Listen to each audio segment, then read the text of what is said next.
Today on the 10-12 podcast, myself, Chase A. Kiddy, and guest Mitch Harper of KSL Sports are making picks for every Week 10 game in the Big 12 Conference, plus thoughts on coaching shake-ups around the Big 12, some thoughts on Utah and BYU and the very different seasons that those two teams are having. All that and more coming up on the 10-12 podcast. There's no better feeling than a personal win, and the State Farm Personal Price Plan can help you do just that.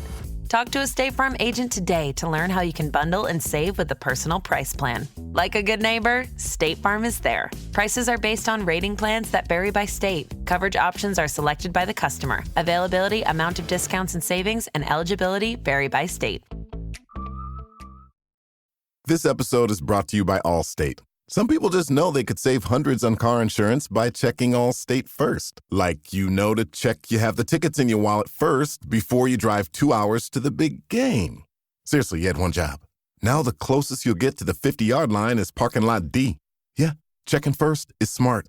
So check Allstate first for a quote that could save you hundreds. You're in good hands with Allstate. Savings vary. Terms apply. Allstate Fire and Casualty Insurance Company and Affiliates. Northbrook, Illinois.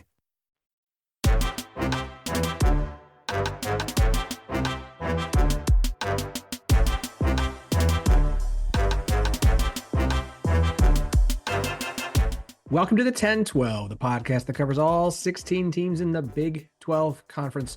We are the flagship show of the 10-12 Network. Find every show on the network at 1012network.com. And of course, we are partners with Sports Social, Europe's biggest sports podcast network. I'm your host, Phillip Slavin. Thank you for joining us for our Week 10 Picks pod. Very, very excited for today. Look, I always say I'm very excited. I always do. And I know at a certain point, it may just sound like I'm just saying that because I'm supposed to say that. But I am. I am excited. I'm always excited. Why would I not be excited to be here? What's not to be excited about? Huh? It's a great time. It's a great time to be here. So we've got a small collection of Big 12 games to pick and a few other things to get to today. And when I say we, I, of course, always mean the man at MGM who joins us here every week. He is the soon-to-be father, Chase A. Kiddy. Hello. I don't know what made this pop into my head, but you said you were excited, and I was like, maybe I'll check the podcast reviews because Phillip's so excited. So I pulled it up, and maybe this has been there for a little while, but it's the first time I'm seeing it. The weekly gambling pick is gold. The people love the Big 12 pick of the week. Oh, it is gold if you pick against it. I would say bronze. I'd say the weekly pick is bronze, maybe iron. I don't know about gold. It was right last week. Like we Don't were let me right. get hot. So 2-7. You can't go undefeated unless you start 1-0, right? And we just won't count every bad pick before this week. So that's exactly what it is. If you throw out the losses, it's undefeated. Right. We cherry pick this the way we want to. Thank you to whoever left that review. That's very nice. I didn't know that we had a new review up on the pod, so I greatly appreciate that. Also joining us today. Look, it's how can you not be excited to talk BYU football when they're having the season they're having as part of the Big 12 Conference? So very excited to welcome Mitch Harper of KSL Sports with us today. Mitch, welcome to the 10-12. Hey, thanks for having me, guys. It is an exciting time for BYU football. It's surprising that they're going into the final month of the season undefeated. I know the players and coaches said they expected to be here, but it's been quite the whirlwind, and excited to talk some BYU football with you guys. Okay, I have to ask. We understand that the Holy War is a rivalry, and that game is not this week. It is next week, so we got plenty of time to prepare. This is Big 12 fans' first time with the rivalry really being something they're going to pay attention to. Obviously, we are all aware of it, but I have to ask sounds like a stupid question, but you just never know when it comes to rivalries. What's more exciting for BYU fans right now, being undefeated or seeing Utah be as bad as Utah currently is?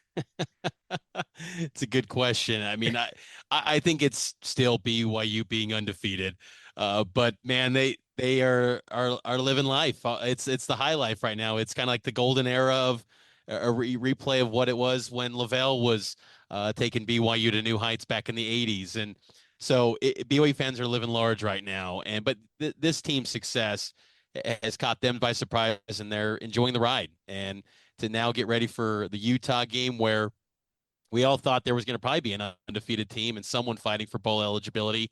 It's just a role reversal right now. Yeah, definitely had the idea right. Just that, like everything, we thought this would be a very competitive and exciting Big 12 title game race, and we were correct.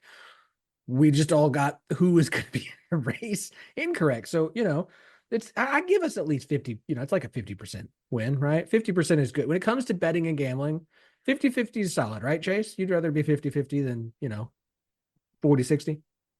Sure, if those are my two options.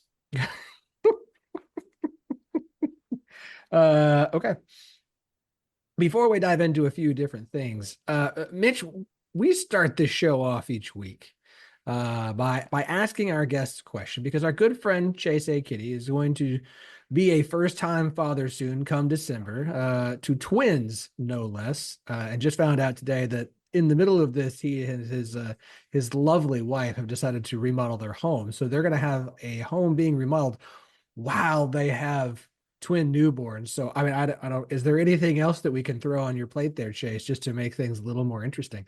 But Mitch, we like to ask our guests for a piece of parenting advice for Chase. What do you have for us today? As someone who has 3 kids and has seen, kind of their passions evolve. My biggest tip is to let your kids find their passions on their own, because their personalities start to form around their passions. Like, for example, my 2 oldest boys, they have really latched on to college football. And honestly, it might sound crazy that they might think, oh, I just force fed that to them, but really I didn't. And at first they were all into Pokemon and things like that. And that's great. And that's fine. I was like, okay, maybe they're just not into sports. And then the pandemic happened, and they'd watch some YouTube, and they'd see some Zoom calls of me on like press conference calls with Kalani. And then they started asking me questions, and then BYU joins this new conference for BYU, the Big 12, and they just got really interested in it, and they started asking me questions, and they've gotten really passionate about it to where they want to go to these things. And really that to me is just seeing those passions evolve has been a lot of fun. And for my daughter, she first started out in dance, but now she's taken a liking to softball, and she's really loving being part of her softball team, and she loves going to school, and that was all created on her own. So that's my biggest tip, is to just let your kids find their own passions, because then their passions, when they find that at a young age, that can lead to a lot of great things for them, I think, professionally. And I know for myself, that was my passion was found at a young age, that I wanted to be in sports media and cover BYU sports. And that passion led me to my job, where that's my career now, and get to do it covering the Big 12. It's pretty awesome stuff. It's like a dream. So that'd be my biggest tip. Follow-up question, Mitch, if you don't mind. What if my kids grow up and they really love Utah sports? Like, they really love the Utes. What advice would you have in that specific scenario? That would be fine. That would be okay. I mean, as I'll take the advice of Kalani, like, it's everyone can get along. Like, Kalani's the ultimate unifier on that front when it comes to the rivalry. So no, that'd be fine. It is kind of fun though with my kids. They've really taken to Big 12 football. Like, they're not tuning in to these SEC Big 10 games. They're asking me about, these Oklahoma State games. And when I went to Boone Pickens Stadium last November, they're asking me about that. If they saw Pistol Pete, and even my second son, he's quoting that commercial from last year on the Big X, the plug. We've always been greater than 12. Like, he like imitates that. It's just kind of fun. Like, I love how they've kind of just formed their own personalities, and then the video game too has helped with that as well. Like, they kind of just engage with the product every week, to where they're even pointing out names on rosters. I'm like, oh yeah, I should probably pay closer attention to that. They're telling me stuff. So it's been a lot of fun. So Chase, what he's saying is, if your kids want to be Pitt fans, you're going to have to be. That's okay that's what I took from this. Yeah. That's exactly what I heard in my head. I know input. We were talking about Utah, brain output, Pittsburgh, maybe some other schools Yeah. that are connected to the old Dukes. So we'll see. It sounds like Mitch is a better person than me. That's what I got out of this. Look, it's okay. It's okay. I I've already instilled anti, OU stuff into my girls. So it's fine. We've got a lot of different sports influences for them here. So hopefully they'll choose correctly. Mitch, since we have you, I know we've kind of teased on the BYU Utah side of things, but I do have to get your thoughts on both of these programs.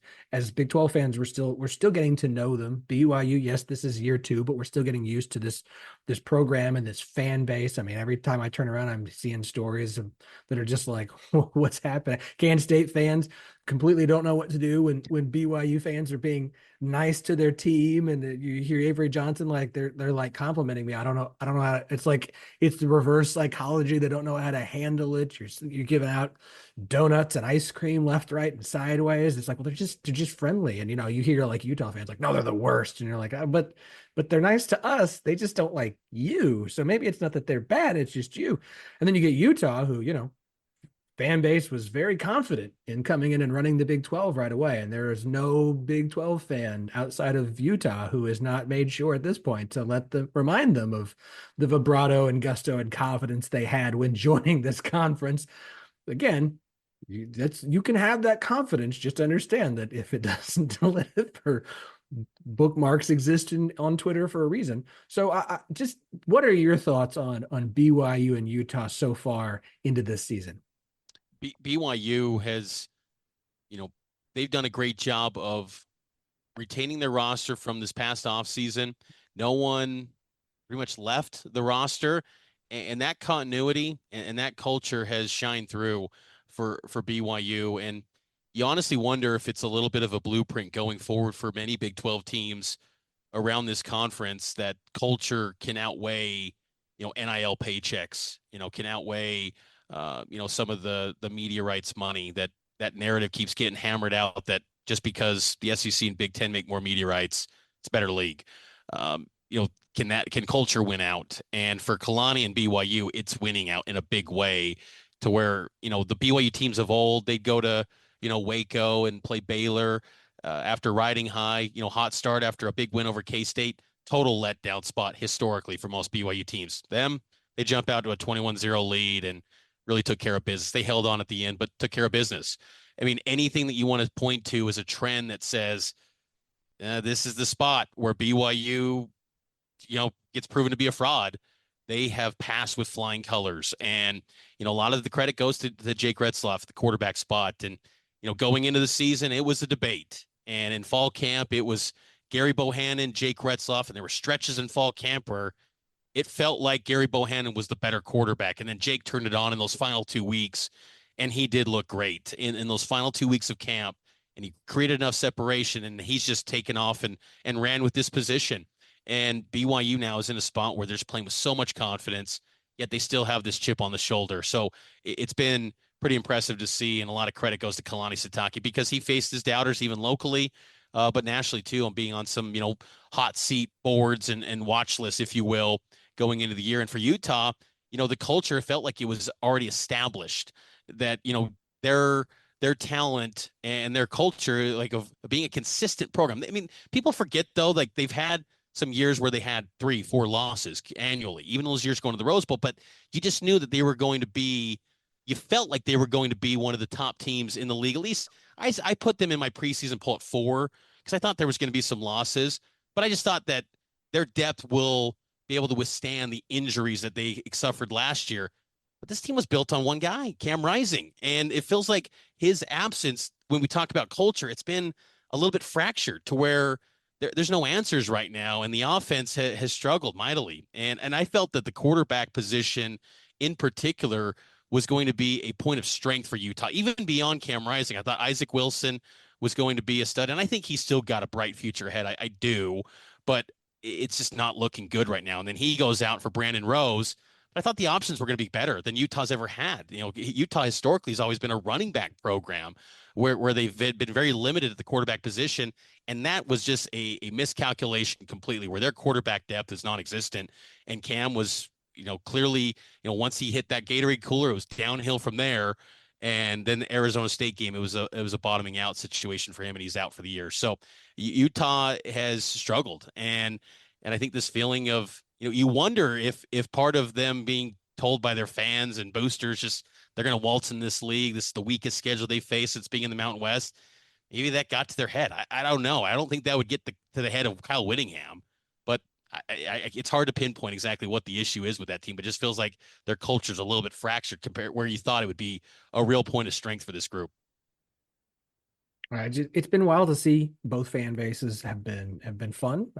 Both programs have been really interesting this year. Things are very different again. It's a weird year.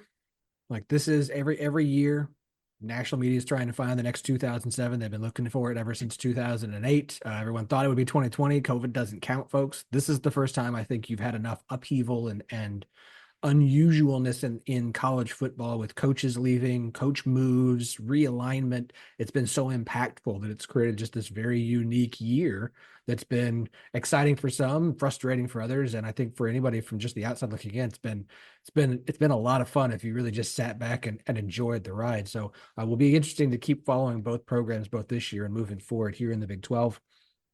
Chase, I did have a note here about something I wanted to discuss with you. I had a feeling you might have thoughts on this particular story. Of course, Neil Brown has fired defensive coordinator Jordan Leslie. Jeff Coons will be taking over as the defensive coordinator for the rest of the season. We've saw more coordinator changes in the Big 12. We talked about UCF coming up here in a bit, but what were your thoughts on this move at West Virginia? Yeah, I mean, it's a story.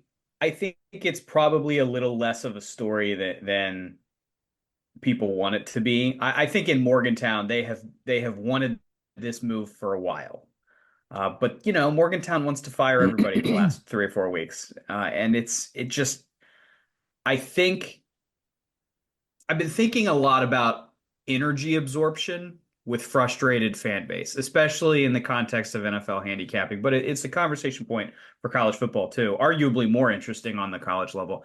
I don't think Jordan Leslie is a very good defensive coordinator, so I don't really have a problem as a WVU guy with Neil getting rid of him. But the defense isn't good, and there's only so much you can do as a coordinator with a defense that's not very good in the first place. There's not a ton of individual talent. Many of the players who are good have been hurt, have missed a game or two. In some cases have missed more than that. I went in search of some data points to sort of back up my theory that I have on this. So I pulled up PFF. I went to look at the WVU secondary. PFF's top graded 500 quarterbacks. West Virginia has one, Dantes Fagan. Top 500 safeties. West Virginia has one, Aubrey Burks, who got hurt in the Kansas game in September and hasn't played since. So functionally, 0 over the last change on the field. We're not talking about the top 50 safeties. Top 500, West Virginia has 0 on the field. It's just it's a struggling defense as last week in your breakdown of the Arizona game. The weakness of this team is the back end. They grade out as a pretty good team overall down to down, which is something I've talked about recently. But the major flaw is the coverage unit, which PFF grades 134th, dead last in FBS. So it's not a good unit. And getting rid of the defensive coordinator is fine, but it doesn't fix everything. And I think until you get to the offseason and you think about maybe some wider staffing changes, or you think about bringing in a new recruiting class, like this is it is what it is. I think I've heard Neil talk about that too. Like the defense is what it is at this point. The players we have are the players we have. You can only make so many hot fixes in the middle of the season. So I don't have a problem with the move, but if people think this is going to be some dramatic change to the product on the field, I think that's way overestimating the impact this is going to have. Yeah, our good friend Rob Barron, Beta Rank, who was on the Pick Spot a few weeks ago, put out a nice graphic of defensive effective rush and effective pass. West Virginia by far had the worst defense against the pass in the Big 12. It's not close. compared to them, and next worst are like Baylor and Texas Tech, but it's really bad. So look, it makes sense. It feels a little bit like a sacrificial lamb kind of move. We talked about this on Monday of, I think as long as Neil Brown gets to a bowl game, he's going to get another year just because of a lot of different mitigating circumstances outside of just what happens on the field from a financial standpoint, what's owed, the House settlement, and what's going to probably be coming amongst college athletics, West Virginia's financial struggles anyways. And so it does kind of feel like this might be a good thing to do to help me in the efforts just to make sure that we can kind of reach a bowl. And look, I've tried to make a change to keep this going. So I don't know how much it's going to affect the final 4 games of their season, but it'll be something that we at least keep an eye on moving forward. Okay. Ryan Reynolds here for, I guess, my 100th Mint commercial. No. I mean, honestly, when I started this, I thought I only have to do like 4 of these. I mean, it's unlimited premium wireless for $15 a month. How are there still people paying 2 or 3 times that much? I'm sorry, I shouldn't be victim blaming here. Give it a try at mintmobile.com/save. Whenever you're ready. $45 upfront payment equivalent to $15 per month. New customers on first 3-month plan only. Taxes and fees extra. Speed slower above 40 gigabytes. See details. Feels like we've covered all the big news, and we'll touch on a few more things as we make picks. But of course, West Virginia, BYU, and Utah are all off this week, so this was the time to discuss them. So I think for that, let's go look back at last week. Let's review what happened in our picks pod last week. Let's recap it. Chase, I won the week again. Went 6-2. You also had a winning week at 5-3. And our good friend Brian, another guest, another losing record, 3-5. I don't mean to laugh at them because I promise I want all of them to come back on. They're all incredible, and they're all very significantly smarter when it comes to stuff than I am. But it is really interesting to see. As I said, I went 6-2, hit on Texas Tech plus 6.5, hit on BYU plus 2.5, hit on the over 64.5 and Baylor OSU. Hit on the Big 12 bet of the week, the under 37 in Houston, Utah, never in doubt. Hit on the under 57.5 in Colorado, Cincinnati, and that one was real. I believe the final score was 57 points. And hit on Georgia State plus 7.5 by half a point there as well. The misses were Arizona minus 3.5 and Kansas State minus 9.5. 6-2 for the week, 45-37 on the season. I just don't have a bomb week, and I can finish this year above 500. And that is all I ask. That's all I ask. You're super hot right now. I mean, the last 3 weeks, you're what, like 17-6, something crazy like that? I mean, that's 18-5. 18-5. I have been on the show and or listened to the show for several years at this point. I cannot remember a time where anybody had a 3 or 4 week stretch like this at this clip. I'm 22-8 if you go back to week 6. I've had 1, 2, 3, 4 straight winning weeks, and I haven't had a losing week since week 3. And like I don't mean to repeat myself here, but there is picking like 70% over a 3 or 4 week period when you are controlling the games you're picking is impressive enough.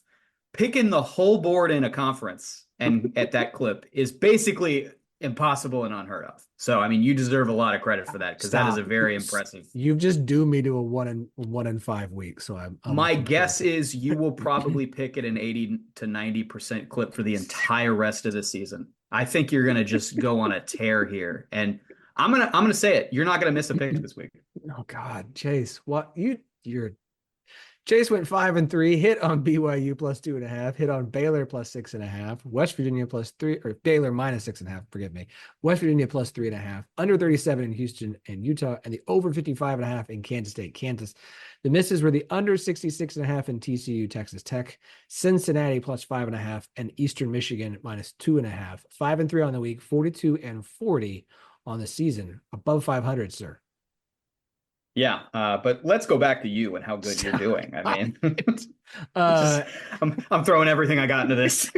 Our good friend Brian of BCF Toys, 3-5 on the week. Guests are now 29, 44, and 1. So, Mitch, as I tell our guests every week, the bar is low. Someone at some point this season will will go above. We had one. I'm trying to remember. Have we? Yeah, we've had one winning week. We've had a couple 500s. We've had one winning week. Gary Seegers went 4-3 all the way back in week 5 because his non-Big 12 pick or his non-Big 12 pick was canceled. That game was canceled. So 4-3, very, very good. All right. All that said, you guys ready to make some picks? Let's do it. I'm ready for Mitch to be a hero. It's time. It's time. Hero to millions. It's time for the guest to win a week. Maybe we stop bringing in a bunch of stats guys and it'll happen. All right. Our good friend Mitch, of course, makes picks for KSL Sports. Look, folks, we do this the same way every week. We go in chronological order. We pick every Big 12 game and one non-Big 12 game of each person's choosing against the spread, over, under. And yes, if you feel so inclined, guests, Chase, to make a team total or a first half number, I don't care what you pick. You just have to make a pick for every game on the slate. A very interesting slate, not the sexiest slate, but an interesting 5-game Big 12 slate. We kick things off at 2:30 Central Time, God's time, of course, on ESPN. Iowa State, undefeated, 7-0, hosting Texas Tech in Ames, Iowa. Woo, this one's interesting. It's an interesting game. It doesn't seem like it, but come on. Iowa State, Texas Tech, there's some intrigue here. Iowa State, 13.5-point favorite. My page reset and I have to find the total again. Sorry, forgive me. This is what happens when you do things like this. Total is at 56.5 pretty much across the board. Mitch, as our guest, you get first dibs. What would you like, sir? Go with Iowa State, 13.5 to cover that. Texas Tech, their defense has continued to be an issue. And I think Iowa State's offense really showed a lot, I thought, against UCF, and it was kind of one of the reasons Ted Roof ultimately, got canned this past weekend at UCF. I like Iowa State, and I thought Rocco Beck was brilliant. I thought it was a breakthrough performance a couple weeks ago, so give me the Cyclones at 13.5. Chase? I am also going to be on Iowa State minus the 13.5 here, and it does remind me of a couple weeks ago when we were handicapping that UCF game, and we were all very comfortable laying the points with Iowa State. It was pretty much exactly in this zone. And we thought, UCF, they look pretty dead of late. And, that covering that number was really never in question. We were dead pretty much that whole game, start to finish. I think looking at this number against Texas Tech is a little bit more interesting. The Red Raiders were in first place in the conference 2 weeks ago. Right? They were tied at the top of the conference about 15 days ago. The fact that they're now going to go on the road and play another team that was in contention with them, I think the fact that this number is this big speaks to how big the gap actually is and has been. I think the fact that Texas Tech gets blown out at home by Baylor and Sawyer Robertson a couple weeks ago, I think Texas Tech is kind of what we thought they were, which is a middle of the pack team. And I think the fact that this number is what it is means the market is not fooled.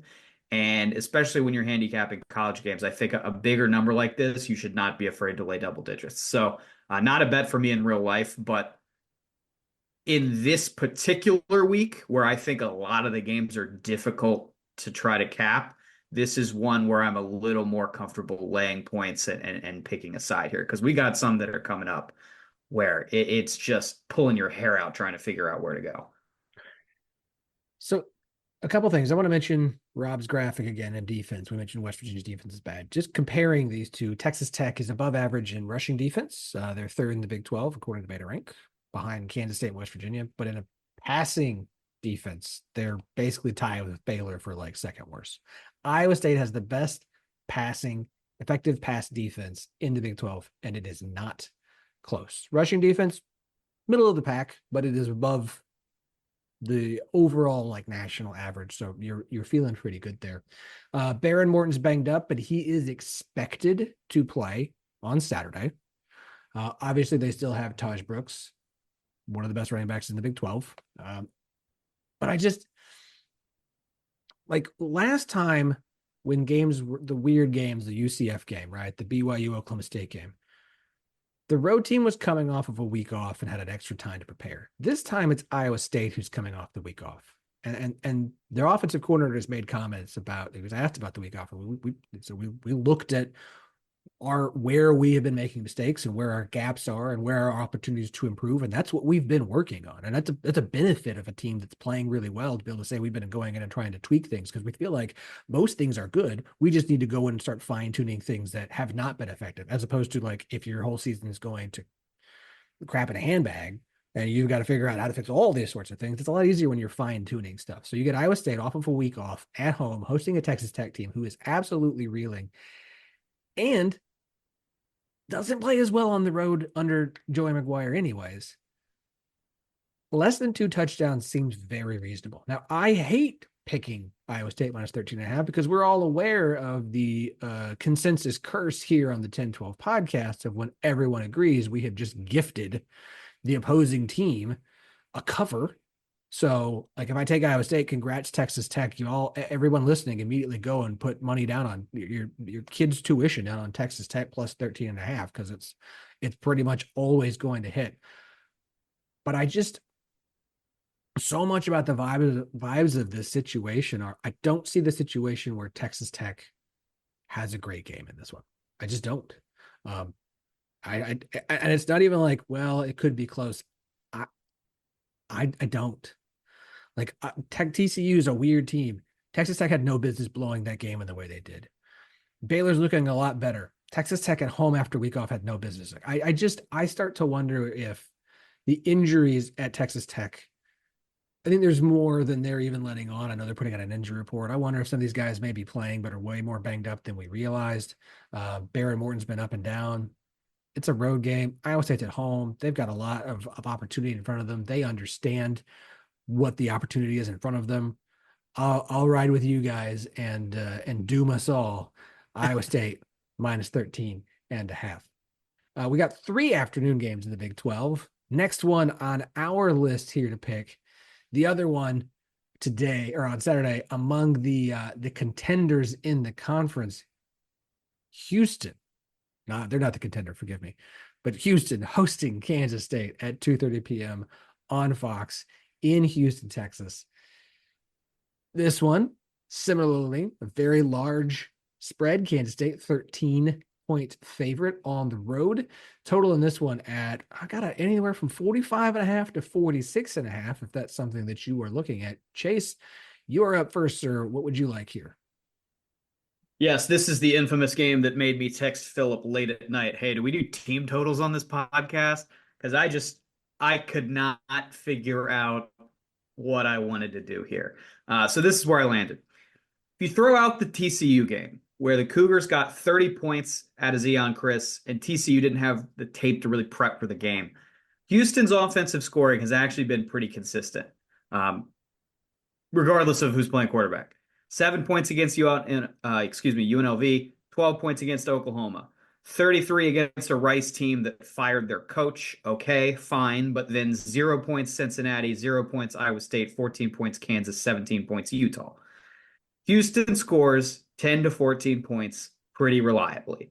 Hence why I'm thinking, do I want team total under 15.5? That seems kind of safe. Okay, maybe that's in play.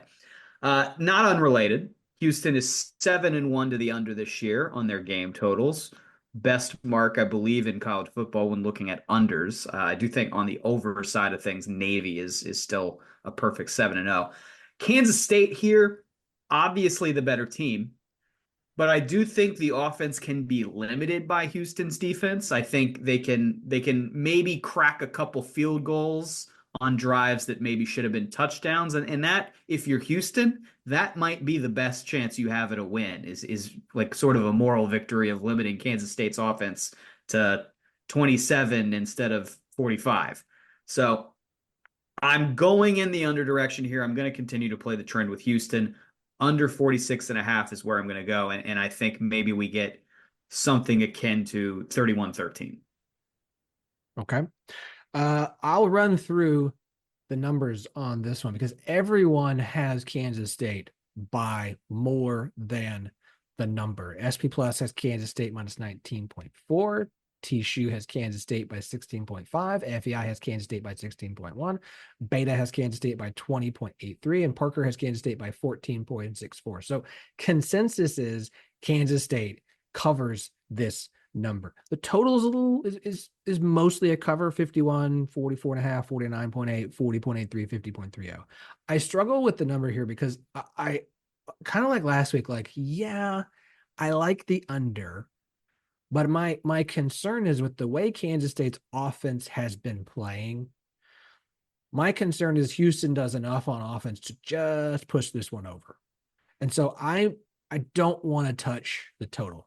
I would lean towards the over, which I know doesn't make sense, but I would lean towards the opposite of what Chase is picking because I am concerned that Kansas State, that DJ Giddens will have a good day in this game because Houston's been good against the pass. They're not as good against the run, and I think Kansas State's run game is going to travel. We know Kansas State's defense doesn't travel. You have pointed this out over and over and over again.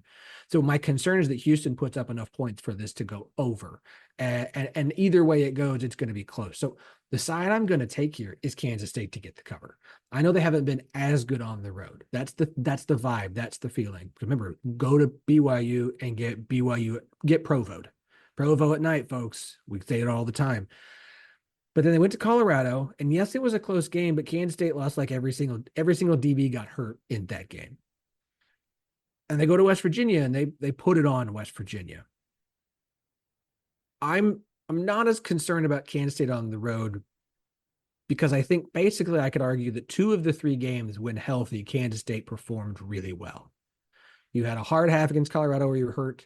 You crapped the bed in Provo because Avery Johnson kept throwing picks. And then you went to West Virginia. It was a whole different story.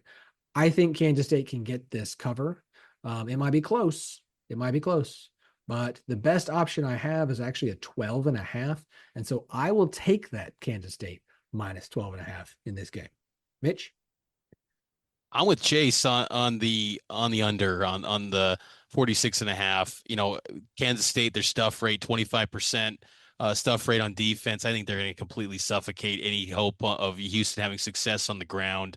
I'm going to go with the under on this one as well for Kansas State. And I think this is going to be, I could see like 34-7, you know, somewhere in that range. I just think the performance K-State had to on the road at West Virginia, I thought was really impressive, how they shut down the Mountaineers. I expect more of the same. Kansas State's one of those teams that I just think every week I can count on them. I think that's what was, and that was one of the things that was so surprising about how they performed against BYU is they're not that team that's going to self-inflict them wounds on themselves. So I expect, a blowout performance here against Houston. Let down spot after Houston gets a big win last week after taking down Utah. Even head coach Willie Fritz was like, we're still not there yet. It wasn't some like we've arrived moment beating Utah. It was still, this is a work in progress. And, eventually in years to come under Willie Fritz, they're going to be a team that's a tough out week after week. But it's not going to be this week. So give me the under at 46.5. I don't think Willie Fritz could have said anything more insulting to Utah than like, this is not a coming out party. We're still a work in progress, even though we just went and beat Utah in this game. Like, can you please just pretend that you just beat a good team? That would be nice. All right, last afternoon game in the Big 12 this weekend, 2:30 p.m. on FS1. It is UCF hosting Arizona in a first ever matchup between these two teams. I told you we had a lot of these this year. We've got quite a few more next year as well. Not just first time in the Big 12, but first time ever. UCF currently a 6-point favorite in this game. Total about 55.5. I got some 56s. Here's where I'm going to remind everybody, but this is UCF Space Game. And if you don't know about UCF Space Game, let me educate you on UCF Space Game. UCF is 7-0 ever since they started the Space Game back in 2017 with an average win differential of 28 points. The total points scored in Space Game since it started is UCF 349, opponent 147. That averages out to 49-21 across those 7 games. Now you say, well, they probably just beat bad teams. And in many cases, yes. They beat a 3-9 ECU, a 3-9 Temple, a 4-8 Houston, a couple of 6-6 teams, an 8-5 Temple. And of course, last year's beating of eventual Big 12 runner-up 10-4 Oklahoma State. But as we know, they weren't really a great team. They just kind of worse. So it's not like they're beating good teams. Can you ever remind me, is Arizona a good team this year? I don't think that they are. I don't think that they are. Now, look, I understand that Gus Malzahn has fired Ted Roof. That was a smart move. Has relinquished offensive play calling duties to Tim Harris, who is the actual offensive coordinator. So the OC now actually will be calling plays, and the wide receivers coach. Addison Williams, who's the associate head coach, co-DC, and DB coach, will take over defensive coordinator duties. And there've been some rumors of some other coaching staff shakeup. I don't have confirmed. We'll just roll with it. So kind of some of that makes you kind of go, I don't know. I don't care. I don't care about any of that. I do not care about any of that. Arizona is Noah Fafita regressing, T-Mac getting doubled. I know UCF's defense is bad. Like, I'm very tempted to take the over, but every time I keep thinking Arizona's offense is going to show up and give me some points, they don't.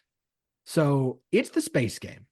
And it's UCF by less than a touchdown in the space game. Ever since they announced this, I keep saying on Twitter, Arizona, get ready to learn space game. Well, we have space here too. This isn't an argument about who gets to own being space U. This is an argument of you don't want to play UCF in Orlando at the bounce house during the space game. UCF -6. Mitch? Coming in, I put my notes and I noted space game. And I thought, should I mention that? Are these guys going to think I'm just silly as using that as my logic? I got the full space experience last week in Orlando when the rocket took off. It coincided with a BYU touchdown. I saw the SpaceX rocket launch take place. I'm going to go with UCF, favored by 6 on this one. Do we know yet who they're going to go with at quarterback? Because I'll admit, Risk at the end of that game, I feel like they got to go with him, Dylan Risk. I thought he looked pretty good. I mean, it was mostly against BYU's second team, but I thought he was much better option than Jakari Brown. I mean, we'll see what happens at quarterback with them, but I still feel like UCF, regardless of who goes at quarterback and how far the mighty have fallen with KJ Jefferson, by the way, that was crazy to see him just thrown to the side, but I'm going to go UCF favored by 6. Chase? Yeah, I feel like Philip's going to kick me off the podcast because my handicap doesn't include the word space. But I was very focused on exactly what Mitch said at the end there, which is the handicap completely depends to me on whether you're getting Dylan Risk or Jakari Brown.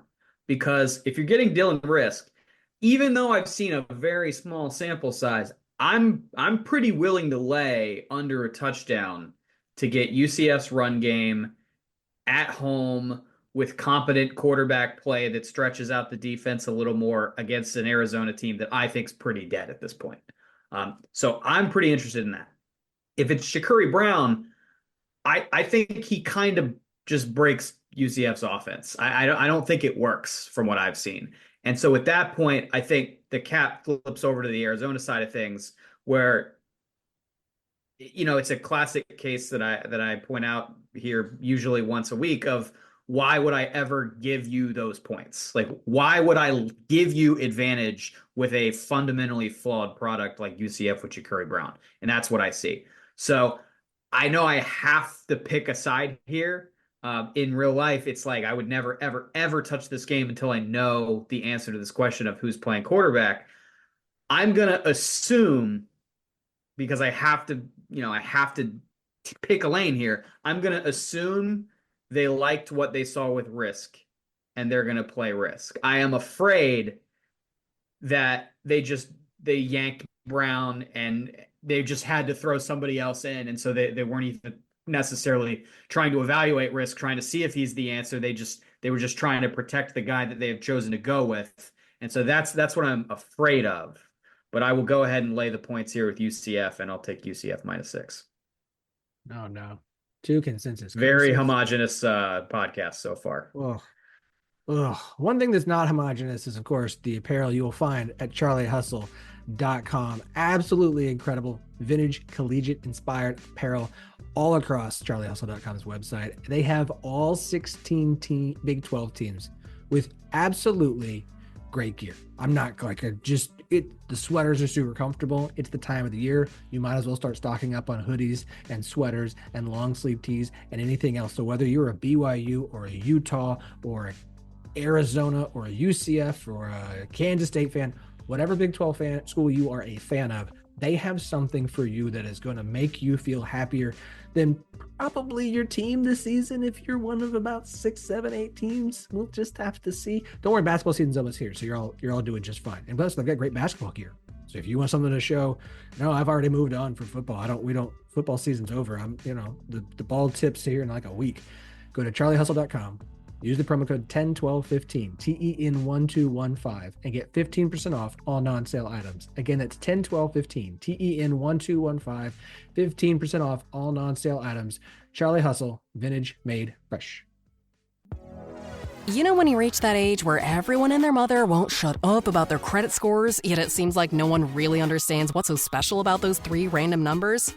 That's because credit scores are meaningless, unless you have Credit Karma to show you how to use them. We use those 3 random numbers plus your financial profile to help you find your next opportunity, like a more rewarding credit card, a game plan that helps you pay down debt faster, or a personal loan to help you save more on interest payments each month. Cha-ching! Download Intuit Credit Karma today to get started. All right, 2 more Big 12 games to go. 6 p.m. kickoff. FS1. Oklahoma State. It's homecoming.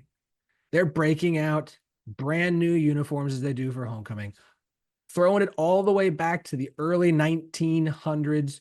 Oklahoma A&M Tigers, stripes on the sleeves and the pants. The logo, the helmet is, I need the helmet on a shirt or a sweater or a hoodie. I don't care. I know I'm biased, but it's good. It's good stuff. They're going to be hosting Arizona State. It's homecoming. It's America's greatest homecoming. If you've never been to Stillwater for America's greatest homecoming, you should go. It's a lot of fun. At least the everything before the game will be fun. We'll see what happens in the game. Arizona State is currently a 3-point road favorite. Total in this one, pretty much 58.5 across the board. Mitch, my friend, you are up first, sir. What would you like here? I'm going to go with Oklahoma State as the underdog here at home. I don't feel good about that pick, especially with Sam Leavitt back at QB, but it's not possible for Oklahoma State to go winless, right? In conference play. Ollie Gordon, I believe, got a little bit banged up at the end of last week's game, and he's just taken a beating, of course, this season. But, seeing him a couple weeks ago, just a reminder of how in person, of how talented he is. I just feel like at home in that spot, you mentioned the uniforms. I love those. I thought those were awesome. Those black and orange stripes. I'll go with the Pokes here as the home underdog. Chase? Does Missouri know that you're claiming the greatest homecoming in America? Don't they think they invented homecoming over there in Columbia? Am I making that up? Doesn't matter. Oklahoma State's homecoming has been deemed America's greatest homecoming. And it wasn't even by OSU. Okay, that's what look, 125th Parade anniversary. magazine? Probably. Could have been. Sounds like the kind of thing they would get involved in. I'm going to take Oklahoma State plus the points. I think a lot of the points that I made during the BYU game apply here. It's clear that Oklahoma State is not anywhere near what the expectations were. But when you start to get everybody jumping off of the boat is when teams become interesting in the second half of the season. Oklahoma State opened here at -1. At that point, I'm probably thinking Arizona State or pass from a non-podcast handicapping perspective. When the number flips all the way from Oklahoma State -1 to ASU -3, now you have real buyback potential. I think Oklahoma State is going to get a game here at some point. I think this is a possibility. Arizona State is not some, I know they've been a fun story this year. They're not some team that should be laying a key number on the road in a tough place to play. They're holding open kicker tryouts this week because the special teams is that much of a mess. So just in terms of the raw financial value of getting Oklahoma State at home at a key number, I will take the Cowboys +3. And I have a 3.5. So you can have it. Even better. Oh man. Look, as an Oklahoma State fan, I would prefer not to take Oklahoma State in this at all. Because this has felt like a year where the usual Gundyisms have just not applied. Just not. The defense has been atrocious, and I know that Gundy told them that we gotta buckle down. We gotta watch your tape. Got to pay attention, putting the emphasis on the onus on the players. You watch that Baylor game, like the offense, yeah, it's not great, but it wasn't the problem. The defense, have they given up? Like, I get it. They're putting a lot of young guys. They can't tackle. But, I mean, they just, like, you saw spots where guys were just, like, walking, where you should have been running to make a tackle. And they were just like, nah. I don't know. I don't feel good about this team at all. Couple of little notes here. And I'll say this. Our numbers are pretty split. SP Plus has OSU by 1.7. TCU has Arizona State by 1. FEI has OSU by 0.1. Beta has OSU by 0.34. Parker has Arizona State by 2.9. And Kelly Ford gives OSU a 63% chance to win. Oklahoma State is 9-1 as a home dog in their last 10. They were a home dog here. The longest losing streak for Oklahoma State during the Mike Gundy era overall is 5 games. The longest losing streak in conference play during the Mike Gundy era at Oklahoma State is 5 games. Both of these occurred in 2005 and in 2014. Oklahoma State is currently on a 5-game Big 12 losing streak. To lose on Saturday would set a new record in both conference and overall losing streaks of the Mike Gundy era. That is a wild stat to have at this point, because again, 2005 was his first year. Okay, he's been there a minute. I get OSU as a dog at home. The uniforms are awesome. You don't want to see them losing those. All of that said, I can't take the Cowboys. I can't do it as a fan. Like I just can't. You're welcome. No consensus curse here. What I do think I will do is look at the total. It's all the way up to 59 at one spot. And take the under, which is probably the wrong side of this. Because I think Cam Scatterbo might rush for 300 yards and 8 touchdowns in this game. However, I don't trust OSU's offense to put up a ton. I think Arizona State's weird, but will put up some points. This feels more like a game that ends in the upper 40s, lower 50s than it does a 60-point game. I will take the under 59 in this one and feel awful about it. So, last game on the Big 12 slate, the Revivlary. I will not call it the Blue Bell Bonnet Beauty Pageant Showdown or whatever dumb name they came up with. And the trophy is worse. I will call it the Revivlary because tradition matters. That, of course, is Baylor hosting TCU, 7:00 kickoff on ESPN2. At the moment, Baylor is a 3-point favorite at home. Total in this one is 64 and a half, give or take. Chase, you were up first, sir. What would you like here? One cool fact about this game is that the winner will actually get an invite to the 2014 college football playoff. So that's a pretty big thing that they're playing for.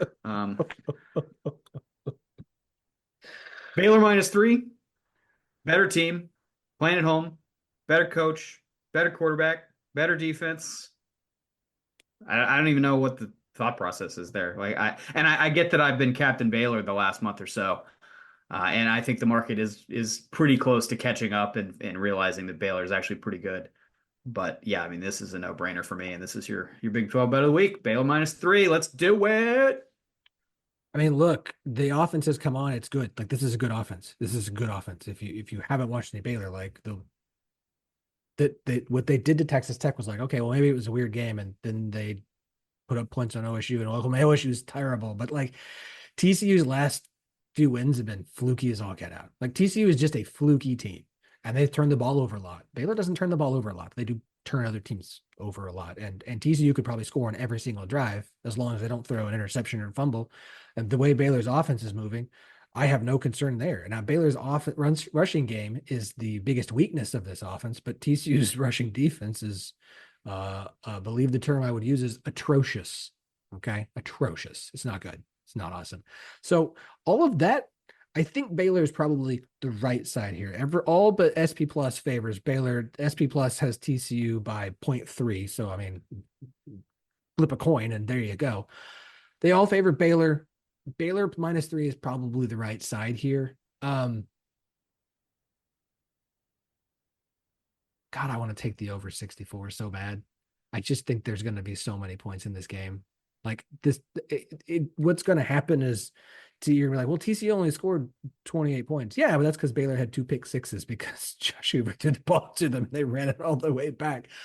64 points is a lot. We've read the numbers about, games projected at 61 or more points this year. It's 87-51 to the under. I should probably not, but man, this game just screams over. It screams we're going to have a weird, awkward, ugly game with lots of points scored on both sides.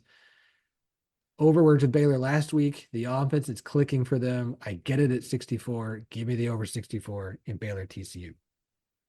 I love that pick. I'm going 64 over as well.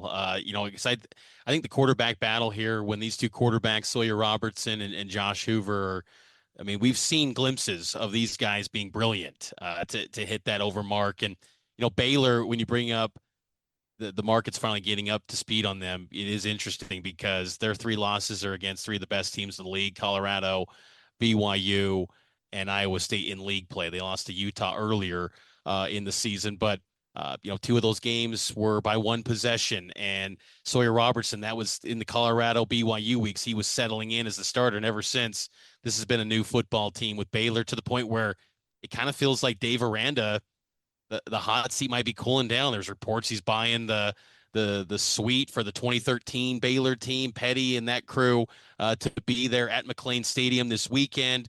So it seems like the vibes are pretty good for Dave Aranda, but I think there's going to be a lot of points here. I think both teams are going to put up some big numbers, so I'm going over as well. I think that it's a scary number, that's for sure, but give me over on that 64.5.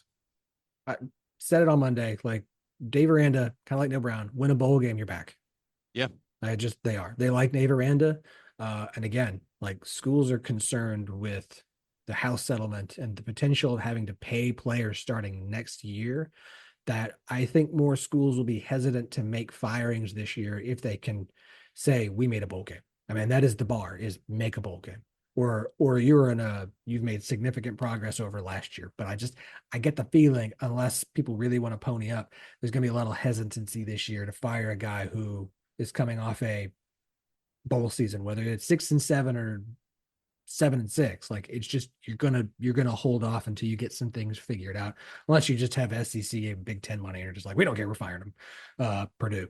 So okay, we end this show every week by picking a non-Big 12 game to discuss. I went into this one this week looking at as I've mentioned, the unders are 87-51, 63% in games with totals of 60 or more points this season. The under was 5-3 last week. There are 1, 2, 3, 4, 5, 6, 7 of those this week. And then I stumbled upon something that it just doesn't make sense. In the last few weeks, when I've had success with my non-Big 12 picks, because something didn't make sense to me. And so I said, I'm going to take the other side of what's going on here. Undefeated Phillip? Pitt. What? Okay, never mind. What I was about to get real upset.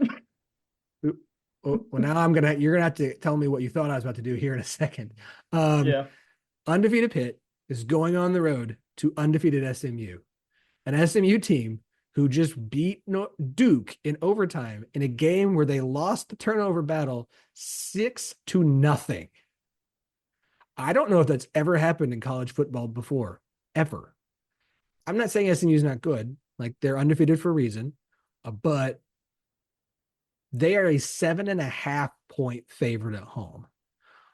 Why is SMU a 7.5 point favorite at home over Pitt? Is there some big injury I don't know about? Is there something weird going on? Do people just like SMU that much? Do they not like Pitt? I don't understand why SMU is favored by more than a touchdown. So give me Pitt, lowercase p Pitt, plus 7.5 versus SMU. Mitch? My game that I'm going to go with this week off the board is America's finest, Army They are a huge favorite over Air Force 22.5. And I'm going to go with them over Air Force, who hasn't covered a game this entire season. So Army West Point, I'm going to give them the points and cover 22.5. And even though it's a rivalry game, I'm going to give the Black Knights my non-Big 12 pick this week. Got you 21.5, so even better. Even better. All right, Chase, before you make your pick, what game did you think I was about to talk about? I thought you were about to talk about the game I'm going to talk about. Oh, okay. But okay. I'm gonna let that hang for just a second.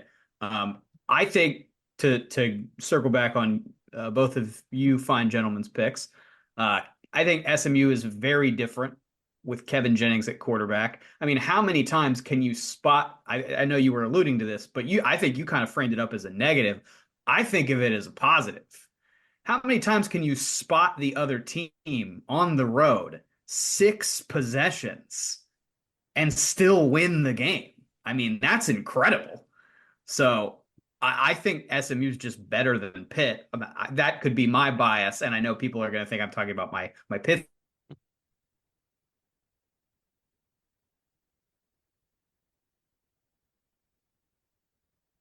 Chase, you froze.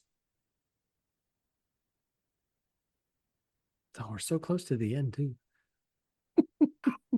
I'm going to have a conversation with this golden retriever. You cut out talking about your bias against Pitt. So I think people might think I'm talking about my Pittsburgh bias. I'm really talking about my SMU bias of being so bought in on the SMU stuff that I have a bunch of pre-flop SMU that I've talked about previously on the show. So I just think SMU is good, and maybe my priors don't bear out there, but I think SMU is the better team here. To your point, 7.5 might feel a tad heavy, but I would rather be on the SMU side of that than not.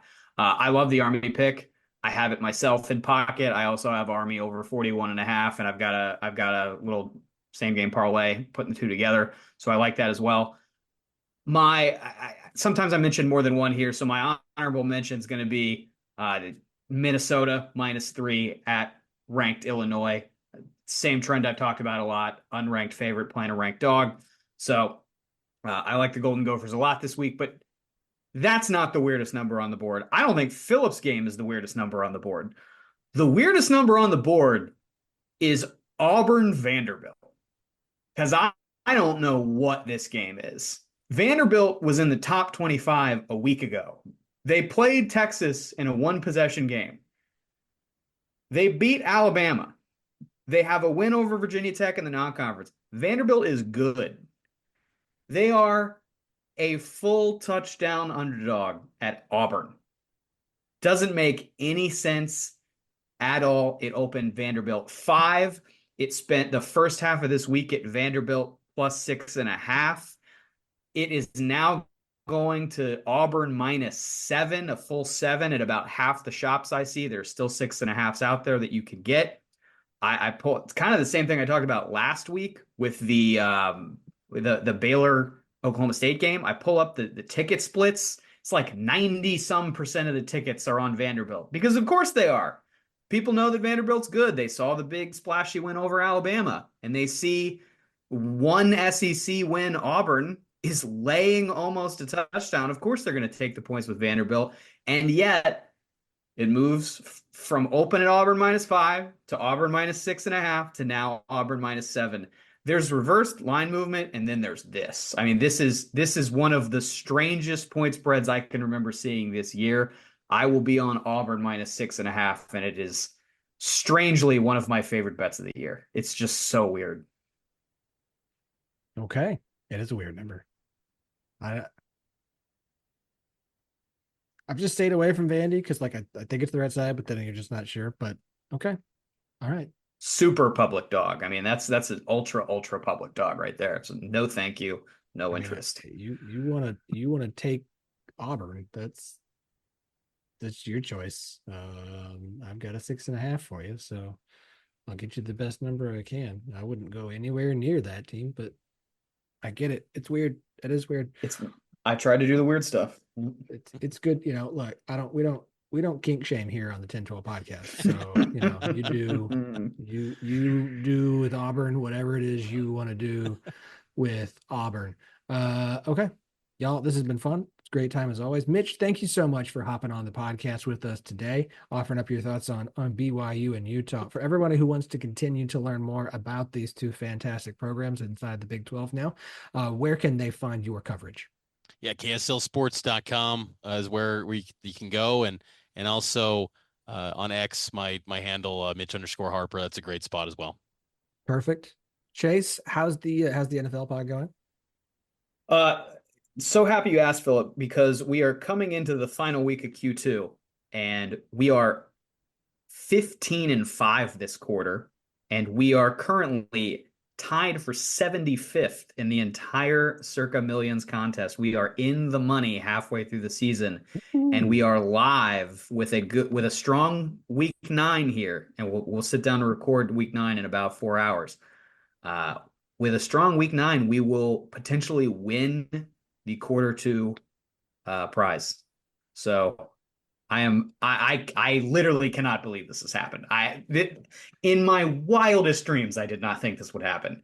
Not because I can't pick NFL games, but because my dumbass friends can't pick NFL games. That's the true, shocker here is that, I know I've laid it out like this before, but the HR director, the part-time musician, and the other cast of characters there are just banging winners week after week. We have a guy who has not missed a pick all year. I have no explanation for it. I just don't. I've never seen anything like it. Did you finally stop kicking his picks out?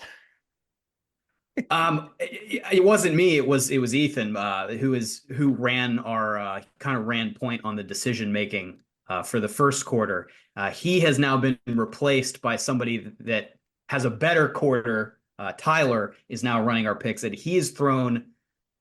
We throw one pick out a week, and of the 4 picks he's thrown out in quarter 2, 3 have been good throwouts. They've been incorrect picks. So that I think has been part of our success, especially this quarter. I'm as shocked as anybody. Square Bets podcast, where me and some of my long-term friends, back to elementary school in some cases, make NFL picks against the spread in the Circa Millions contest, and we are shockingly in position to win some very real cash from that contest. Incredible. We will of course have the link to Chase's MGM best bets for the week in the show notes. You can find that there. You can find him on Twitter, @ChaseAKiddy. If you're listening to this, wherever you listen to this, don't forget the latest 10-12 overtime is up on our YouTube channel. We've got Kelly Ford, aka K Ford Ratings, on the show this week to break down some of his graphics, including the most deserving one, which is it's fantastic. Go listen to him. It's great to understand how his graphs work so that you can see them on Twitter, X, and have a better understanding instead of just going like, why don't you like my team? And, which is fine. Fans gonna do fans. Okay, y'all do your thing, but. Absolutely fantastic interview. Always love chatting with Kelly. So go check that out on the 10-12 podcast YouTube page. Leave us a positive review. Let us know how you feel about this episode. All right. And we'll be back on Monday to recap the weekend that was and look ahead to the week that will be. Y'all enjoy the football this weekend.